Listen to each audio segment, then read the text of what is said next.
Hi friends, ఈ video మీకు నచ్చినట్టయితే లైక్ చేయడం మాత్రం మర్చిపోకండి. తిలోత్తమ వాళ్ళ ఇంటికి వస్తుంది గంటలమ్మ. తనను చూసి పావనమూర్తి అవాకైపోతాడు, దడుచుకుంటాడు. ఏంట్రా డెమక, నన్ను చూసి దడుచుకుంటున్నావు అని చెప్పేసి అని అంటుంది గంటలమ్మ. అప్పుడు పావనమూర్తి అంటాడు, అవును దడుచుకోనా మరి, నేనేమో ఎలక పిల్లలా ఉన్నాను, నువ్వేమో ఎలుగుబంటిలా ఉన్నావు, చూసి దడుచుకోక ఏం చేస్తాను మరి, మళ్ళెందుకు వచ్చావు, గాయత్రి పాపను ఎత్తుకొని పోవడానికి వచ్చావా అని చెప్పేసి అని అంటాడు. ఇక ఇంతలోనే తను అంటుంది, నా కొడుకు రక్తపుంజి చనిపోయిన తర్వాత నాకేం చేయాలో తెలియలేదు, నా పగ తీర్చుకోవడానికి వచ్చానురా నేను అని చెప్పేసి అని అంటుంది. ఇక ఇంట్లో ఉన్న సభ్యులందరూ బయటకు వస్తారు.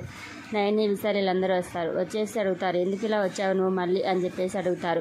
అప్పుడు తను అంటుంది, నా పగ తీర్చుకోవడానికి వచ్చాను నేను అని చెప్పేసి అని అంటుంది. అప్పుడు వల్లభ అంటాడు, అయితే నువ్వు పోలీస్ స్టేషన్కి వెళ్ళి కేసు పెట్టుకో, మరి ఇక్కడికి ఎందుకు వచ్చావు అని చెప్పేసి అని అంటాడు. సుమ్న అంటుంది, తను పోలీస్ స్టేషన్కి వెళ్ళినా సరే ఏమని చెప్తుంది, ఆత్మలపైన కేసు పెట్టలేదు కదా అని చెప్పేసి అని అంటుంది. తను ఎలాగైనా సరే నా పగను తీర్చుకొని పోతాను అని చెప్పేసి అనగానే, ఎవరి మీద నీ పగ అని చెప్పేసి విశాల్ అంటాడు. గాయత్రీదేవి పైన నేను పగను తీర్చుకుంటున్నాను అని చెప్పేసి అని అంటుంది. తన మనసులో మాత్రము నయని మీద గాయత్రి మీద పగ తీర్చుకోవడానికి వచ్చాను, ఆ విషయం చెప్తే నయనికి అందరు సపోర్ట్గా పలుకుతారు, అందుకనే గాయత్రీదేవి అని చెప్పేశాను అని చెప్పేసి అనుకుంటుంది. ఇక గాయత్రీదేవి చిత్రపటాన్ని తెప్పిస్తుంది వల్లభతోటి. వల్లభ గాయత్రీదేవి చిత్రపటాన్ని తీసుకొని వచ్చిన తర్వాత తనకు చెప్తుంది, తన కన్నులో ఒకటే కనబడేటట్టు ఉంచి మిగతాదంతా దారంతో చుట్టూ అని చెప్పేసి అని అంటుంది. తను పూజ ప్రారంభిస్తుంది. ఇక పిల్లలందరినీ పైకి పంపించండి అని చెప్పేసి అని అంటుంది. విశాల్ మాత్రం ఏం అవసరం లేదు, గాయత్రి పాపని ఇక్కడనే ఉంచున్నాయని అని చెప్పేసి అని అంటాడు. గాయత్రి పాప ఇక్కడనే ఉంటుంది. తను పూజ చేసేటప్పుడు ఎలాగైనా సరే గాయత్రి ఆత్మ ఇక్కడికి వస్తుంది అని చెప్పేసి అని అంటుంది. విశాల్ మాత్రం ఖచ్చితంగా రాదు అని చెప్పేసి అని అంటాడు. అది ఎలా అని చెప్పేసి అందరూ అని అంటాడు. ఎందుకంటే నాకు నమ్మకం ఉంది, అమ్మ పునర్జన్మలో ఉంది కాబట్టి ఆత్మరూపంలో తిరిగి ఇక్కడికి రాదు అని చెప్పేసి అని అంటాడు విశాల్. తన మనసులో మాత్రము గాయత్రి పాప నా కాళ్ళ ముందే ఉంటే అమ్మ రావడానికి వీలుండదు కదా, అందుకనే నేను అమ్మ రాదు అని ఖచ్చితంగా చెప్పాను అని చెప్పేసి అనుకుంటాడు. ఇక తన పూజ చేస్తూ ఉంటుంది, గాయత్రీదేవిని పట్టుకోవాలని చెప్పేసి. ఇంతలోనే ఆడుకుంటున్న గాయత్రి పాప ఒక డబ్బా తీసుకొని కాలుతో తంటుంది. పాపం గంటలమ్మ అలాగే ముందుకు పడిపోతుంది. ఏమైంది అని చెప్పేసి నయని అంటుంది. అప్పుడు విశాల్ అంటాడు, ముందుకు పడిపోయింది వదినా అని చెప్పేసి అని అంటాడు. తను కింద పడిపోగానే గాయత్రి కళ్ళలో నుంచి ఒక మెరుపు వచ్చేసి తన 2 కళ్ళల్లో పడుతుంది. వెంటనే తను మంట అని చెప్పేసి మందుకుంటూ ఉంటుంది. అక్కడి నుంచి తనను తీసుకొని బయట హాల్లో కూర్చోబెడతారు. ఇక అందరూ ఎవరి పనులు వాళ్ళు చేసుకుంటూ ఉంటారు. తిలోత్తమ తనతో మాట్లాడుతూ ఉంటుంది. ఇదంతా గాయత్రీదేవి చేసింది, కావాలనే చేసింది అని చెప్పేసి గంటలమ్మ మొత్తుకుంటూ ఉంటుంది. ఇక తిలోత్తమ నేను ఎక్కడనే కూర్చో మళ్ళీ వస్తాను అని చెప్పేసి తాను వెళ్ళిపోతుంది. ఇక అక్కడికి హాసిని గాయత్రి పాపను తీసుకొని వస్తుంది.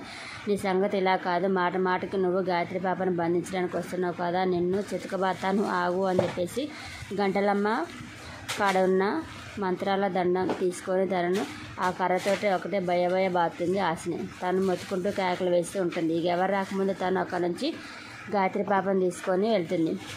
ఇక తిలోత్తమ ఇంటి సభ్యులందరూ వచ్చి, ఏమైంది, ఎందుకు అలా మొత్తుకుంటున్నావు అని చెప్పేసరికి, నన్ను ఆ గుంటది బాధేసింది, చితక బాధేసింది గాయత్రి పాప అని చెప్పేసి అని అంటాను. అప్పుడు అంటారు, నా దగ్గరనే ఉంది కదా గాయత్రి పాప, నేనే తీసుకొని వస్తాను, తన ఎలా కొడుతుంది నిన్ను అని చెప్పేసి హాసిని అంటుంది. లేదు తనే కొట్టింది అని చెప్పేసి అని అంటుంది. ఇక ఇదంతా ఇలా ఉండగా ఇక అక్కడితోటి ఎపిసోడ్ అనేది ఎండ్ కావడంతో నెక్స్ట్ ఎపిసోడ్లో వచ్చేసి గాయత్రి దేవికి పూజ చేయాలి అని చెప్పేసి అందరూ ప్రయత్నిస్తారు. ఈ పూజని ఎలాగైనా సరే ఆటంకం కల్పించాలి అని చెప్పేసి నయని వాళ్ళు చేసే పూజకి తిలోత్తమ, గంటలమ్మ, వల్లభ, సుమన వీళ్ళందరూ ప్రయత్నిస్తూ ఉంటారు.